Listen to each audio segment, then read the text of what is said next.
G'day, Tragic here, and welcome to Terra Mystica. This is seriously a fantastic game, and one of my favorites. It's a very complicated game. There's a lot going on in this game, so this video here, I'm going to run through the application and the game, just so when I'm playing, you have a better idea of what's going on. Like always, if you want to jump straight to the gameplay, the same time I upload this, I'll also be uploading the first turn. Now, this is an Android app that has been rebuilt for Steam, so I'm actually playing it on the PC. And what I'm going to do is I'm just going to do a local game, and I'm just going to add a single AI and turn off shuffling, and that way, with any luck, it'll be a bit easier for me to show how this game functions. Now, the very beginning of this game is you get to select in turn order your player faction, and there's all these different factions, and they are all extremely different, and some are a lot less powerful than others. And while this is open, you can still check out all the different tabs and stuff of the game for information, because some of your choices will be dependent on, say, what's going on here, for example. Anyway, every one of these races has its own player board, and they're all slightly different. They've all got different things, and they all have a unique character power. Okay, and depending on which one you pick, completely changes how you're going to play the game. Now, I'm not a particularly great player, but my favorite are the Giants. And the Giants are generally recognized as one of the weakest races in the entire game, but that's what appeals to me about them. I find it really satisfying when they win with them, even though I don't win very often. I'm not a very competitive person, so I don't care about winning, but I enjoy winning. I enjoy doing things that are difficult. So I'm going to play with the Giants. So I'm going to use the Giants to talk about how the game functions. So what we're looking at here is a computerized representation of your player board. And obviously the thing you'll note straight up is these different types of, landscapes. And the way this works is that our native land is kind of this red sort of canyonish, Grand Canyon looking landscape. I don't know what it's called, I just call it red. Okay, that's our native landscape. Now, to build hovels, which is what you build these little buildings at the base here, we can only build on red. But the map, when you get to see it, is going to have all these different types of colors on it. And the major mechanic of Terra Mystica is terraforming. Beg your pardon. The major mechanic of Terra Mystica is terraforming. So if we want to build on, say, this wetland space, this one down here, we need to first terraform it into a red. Now, most characters, the way you terraform is by spending cubes, which are your workers. So for every 3 cubes at the beginning of the game that you spend, you gain a single shovel. Okay, which will allow you to move 1 space down this wheel in either direction. So for 3 cubes, I can terraform the mountains or the deserts into the canyons, right? But in addition, you also need to build the actual hovel, and the hovel itself is 1 cube and 2 gold. So for a standard person to build one building on a level 1 terraform will cost them 3 cubes, and then the additional cost of what it costs to actually build the hovel, which in this case is 1 cube and 2 gold. Now, if I wanted to convert this wetlands, I'd have to produce 3 shovels. So that's 1, 2, 3.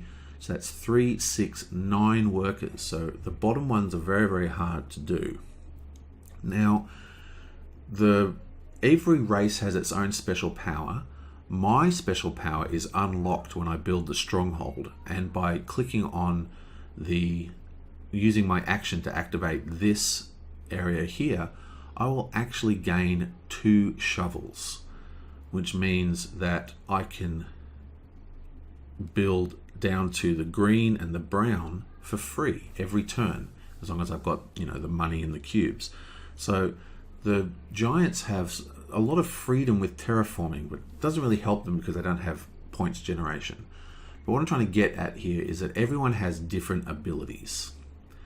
But the major mechanic you really are going to be looking at as the one that stands out the most is this terraforming idea. Now, what I'm going to do now is I'm just going to speed up the game, because I'm going to select my hero, and then I'm just going to place kind of randomly my buildings just so the game has started, and then once the game has started, then I'll walk you through how the game functions. Okay, so here we are on the map screen. Now, we can't actually zoom in and out of this map, but we can sort of pan it a little bit for some reason. And there's huge amounts of information on this board because they're kind of trying to condense all the information on the screen into what can fit on a phone. But basically, as you can see, there's all these different lands, and they all, as I showed you with the terraforming, you can get a little preview of the terraforming here. They're all different. So I can colonize this desert very easily. I can't colonize this green very easily, okay? Because I actually need to get 2 shovels to colonize that. Now, if I click on my hobbit friend, he can colonize deserts very easily, and he's not so good at colonizing green. But I mean, he has all these. He's holding a shovel. That gives you an idea of what his ability is. So if I wanted to play my first turn, I might want to try and take over things that he could possibly easily take. And that's a big part of the giant strategy, is to block other players by terraforming landscapes they may not even really want, just to disrupt your opponent. But there are some other features on this map I want to quickly take a look at. Now, it's a bit annoying because we can't zoom in, but for starters, we have these rivers. You know, unless you are the mermaids and use their special ability, you can't build on rivers at all, and they break adjacency. Now, when I'm talking about adjacency, what I mean by that is you can only ever terraform or build adjacent to a building you already have. So for my first turn, I can build on this green, this waterfront, or this desert, or this green. That's the only place on the whole map I can go, because it has to be adjacent. And the river breaks adjacency. So this house here is not adjacent to this red here, because it's got one space of river in between. You'll also notice that there are bridges. So I can build a bridge to connect either this green to this red, or this wetlands to this canyon. Okay? Now, say I build the bridge here connecting the forest to the canyons, or green to red. I'll just use the colors, it might be easier for now. Even though the adjacency runs across the bridge from point to point, not from side to side. So this red here would still not be adjacent to my hovel. Now, we can sort of fix this, because if we look at our player board, over here, you can see that we can upgrade something called shipping. It costs a priest and gold, and I'll get to what that means. And this will move up, and we get 1 shipping, which means that adjacency travels across 1 water space. And you can upgrade it to 3. And also, every time you do upgrade, you get points. Now, what that means, if I had 1 shipping, without building a bridge, I would be adjacent. This hovel would be adjacent to this red spot here, and this one, you know, it would just be adjacent to a lot of things, because that's a good spot to have 1 shipping. But adjacency has another meaning in this game. Basically, if we look at the point scoring, which is somewhere around here, yeah, here's the point scoring. One of the points you score, right, is based upon how large your cities are. Okay, so the person with the largest city gets 18. That's a single largest massive civilization gets 18 points. Second is 12, third is 6. And if you can see by the icon itself that adjacency across a bridge counts, but adjacency across water does not count for the creation of cities.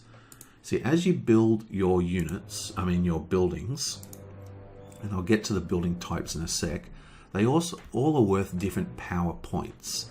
So the hovels are worth 1 point. You can see the point value is this little purple cylinder here.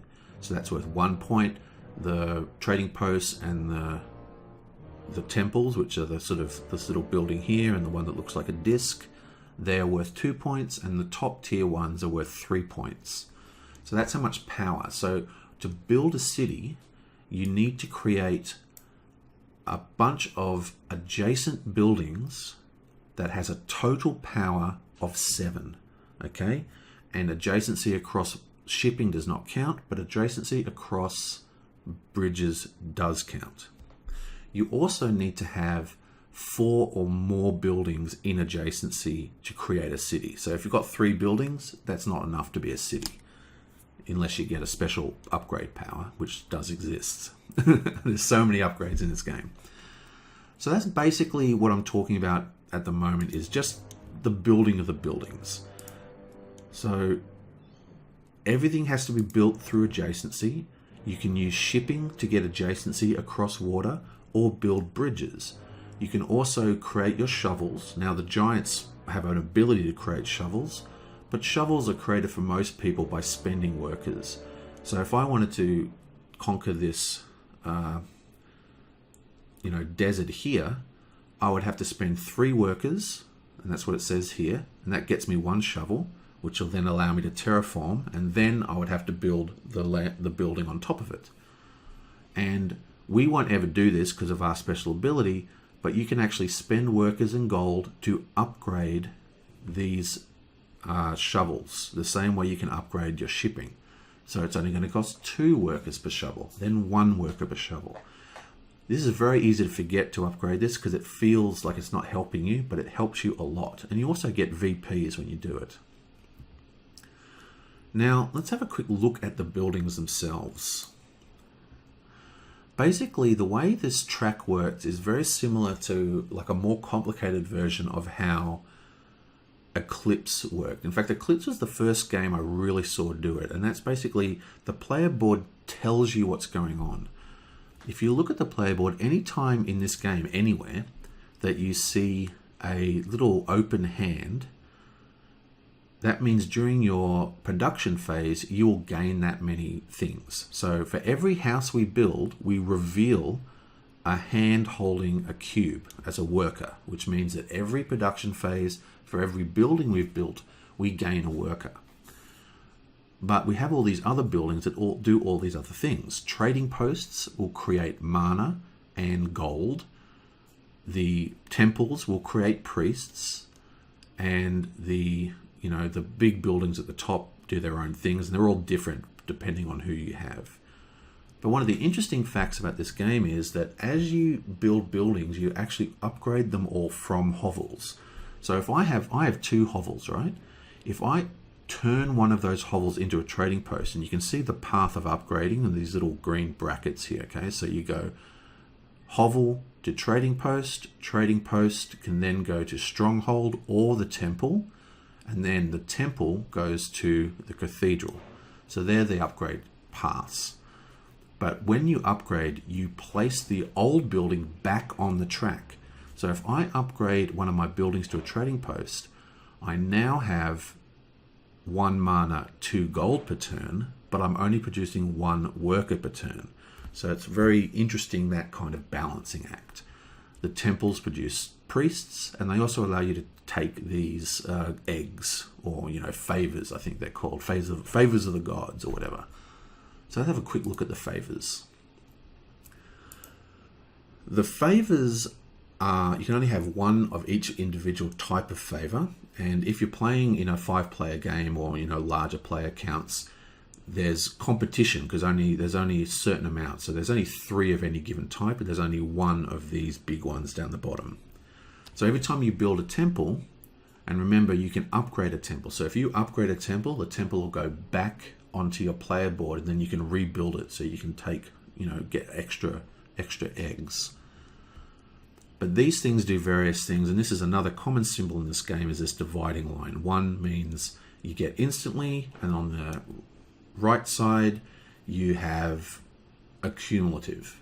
Okay, so if I take this one here, as soon as I take this, I'm going to get 1 favor of the gods in fire, and then every turn I'm going to gain 3 gold. This one here is very good. This means that I only need a power of 6 to create a city, not a power of 7. These ones down the bottom, they just send you straight up the god tracks.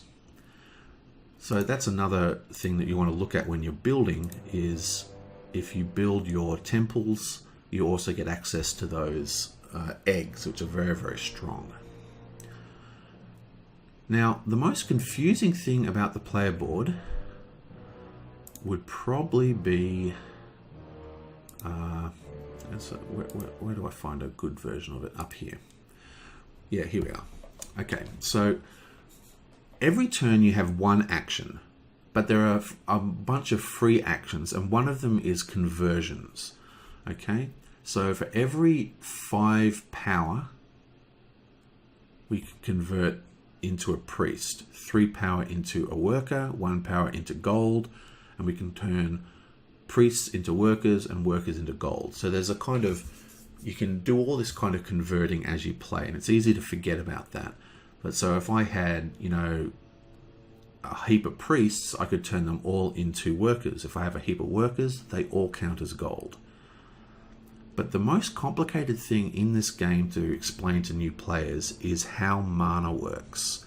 And it works with these 3 bowls. And if you're, it's really cool, but it's a little bit hard to grasp, especially in the abstract way that the application does it.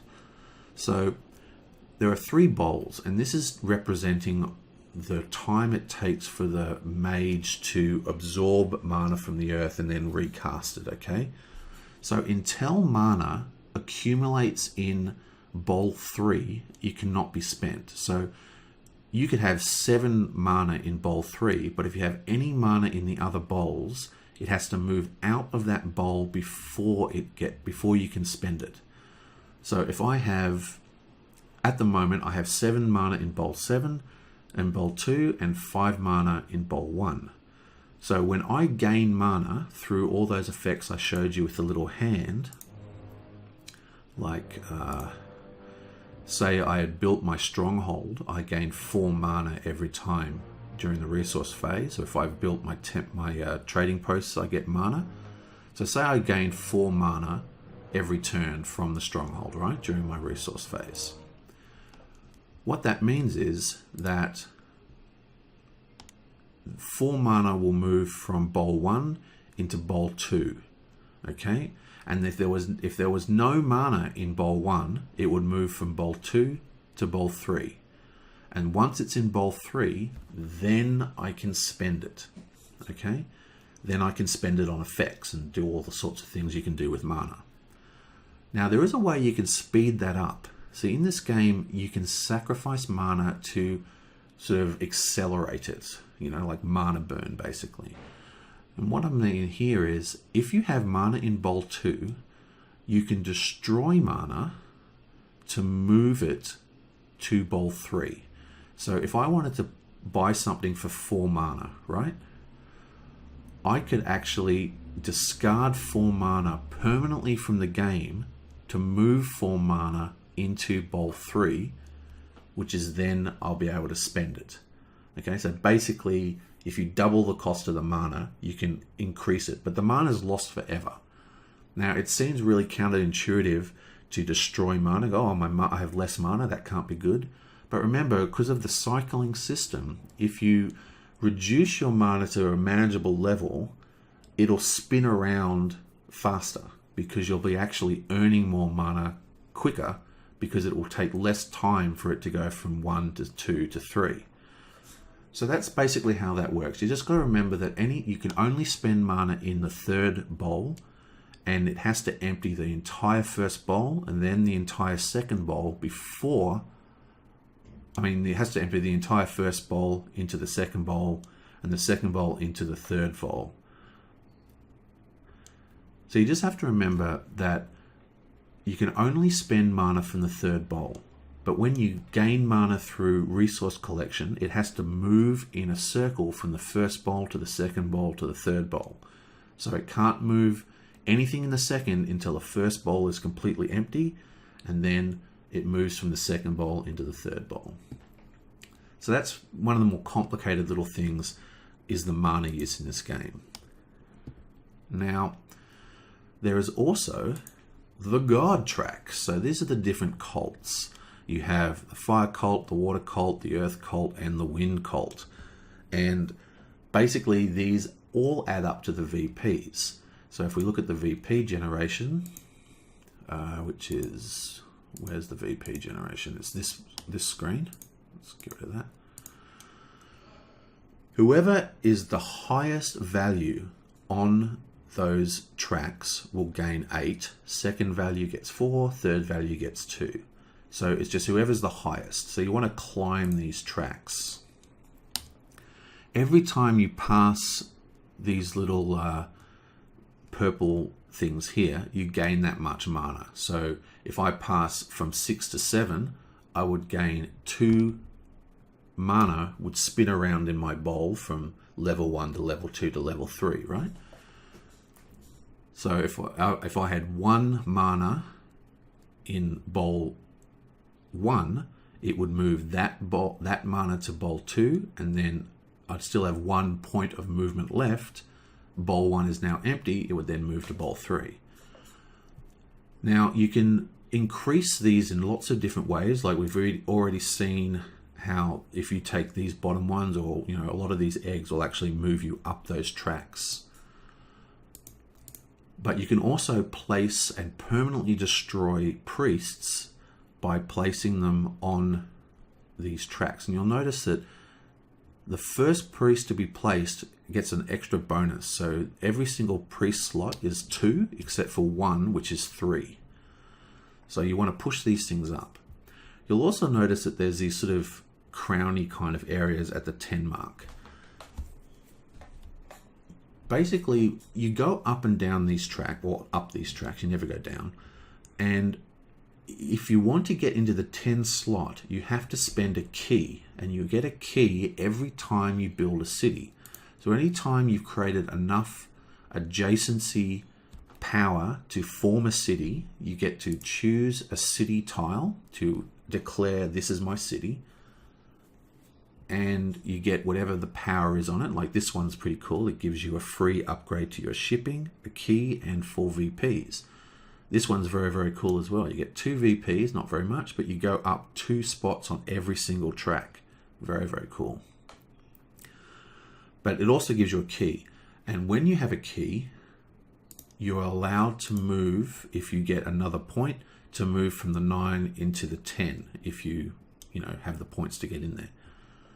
The plus thing about that is that no one can surpass you. Once you get to the 10 value, no one can ever get higher. You're guaranteed those 8 victory points. But the thing is, people get very obsessed with hitting the 10 point, but you don't need to. You just need to be highest, okay? There's no need to, like if no one else is on your track and you're like at 9, there's no need to spend a key and get in there just to be to the 10. You don't get any extra points for being 10. It just means that it just makes it safe. No one can get past you. Okie dokie. What else have we got? I think I've done most of it. Okay, so there's also these powers here. These are board powers. Like in the game, you actually have these written on the player board itself. So these are actions that you can take. Remember, it's 1 action per turn, and it costs mana. Okay, so this will move 3 mana from your active level 3 pool to build a bridge. So if I wanted to build a bridge off here, so say I wanted to build a bridge to there, I could click on this and that would cost me 3 mana. Now if I look at my values here, you can see I've got no mana in my level 3 bowl, but I've got 7 in here. So that would cost 6 mana. 3 would be moved into here, 3 would be discarded, then I would spend 3, which would move into bowl 1. And some of these are really good. Like I said, if you spend 6 mana, you get 2 terraforming shovels. So there's lots of things you can do with your mana. And finally, we also have this thing here. This is a randomly drawn from a set of tiles, and they're different every game. And these are bonuses per round. So the whole game only takes 6 rounds, and you get all these free things, and it sort of guides how you play and even how you select what race you're going to be. For example, if I was going to be Chaos Magicians, I probably wouldn't be Chaos Magicians with this particular tile setup, you know. But this might be good for Darklings because it's got lots of bonuses for building trading posts. And this, the way you read this is like this. Again, it's got the separator. So everything on the left happens whenever you build. So every time you build a trading post for this level 1, you're going to gain 3 VPs. Then at the end of the round, for every 4 power you have in the water track, like in the cult, so if you're 4 or 8, you will gain a shovel, which will get you a free terraform of 1 shovel. And remember, every time you terraform, you can also build the hovel. And also, it should be noted that when you're talking about terraforming, you don't have to do a full terraform. Like, say I earn 1 shovel from that, I could turn a water area into a forested area. I still can't build on it, but it still terraforms 1 shovel worth of space. So this really changes the way you're doing it. So for example, with this particular setup, we know that if we build a lot of these trading posts, we're going to gain a lot of extra VPs. Then later on, we don't really want to create our cities until the 5th layer, because that will allow us to get an extra 5 VPs just for creating a city. Every time you get a key, you'll get 5 VPs. This one here would be nice if it was first. Every time you build a hovel, you get 2 VPs. You'll notice there's no last thing because that's the end of the game. So you need to keep an eye on what's going on there as well. Now, I've probably missed a lot of things, but that's basically the crux of how the game functions. You have to build adjacency, you have to terraform the land, and then build adjacency to create your cities. Your cities give you keys, which allows you to move up these tracks even further, and you move up these tracks through other effects. Different buildings give you different effects of income, but also allow you, for the temples anyway, allow you to take these special bonuses that give you all this extra stuff. For example, if I had this tile here, every turn I get 1 power and I get 1 worker during the resource phase. Finally, we have the scrolls. So basically the scrolls are, you have a scroll for every player in the game, plus 3, I think it is.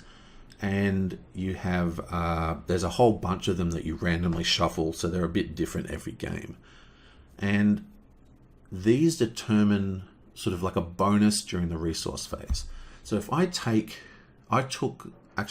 this one here, right? So I took this scroll. This scroll says that during the resource phase, I would get 1 extra cube. Also, I would get an extra 2 VPs for every trading post I built. And that stacks with this, which means I'm going to be getting 5 VPs per trading post because I have that scroll, which is pretty awesome. Also, he's taken this one, it gives him 2 extra gold, and he gets a VP for every hovel. So what happens is, every scroll not taken gets a gold placed on it, just to make it a little bit more incentive to take next time. So the way the game goes is you get a single action. You do your action, then the next player does an action, and so forth until someone chooses to pass. And if they pass and you haven't passed, you could get like 5 turns in a row if you wanted. You just keep playing until you've got no actions or you choose to pass. When you pass, you return your scroll to the pile and you take one of the other scrolls that are available. And you also go in turn order of who passed first. So whoever passed first becomes the first player. So if I passed first, I could pick up any of these other ones, right? Maybe I might need gold, or I might, power and some boats might be nice. But one of the downsides is that if I pass first, then this hobbit, when he passes, he'll have the opportunity to take the scroll that I used. He wouldn't get the gold bonus, but he would get the 2 VPs per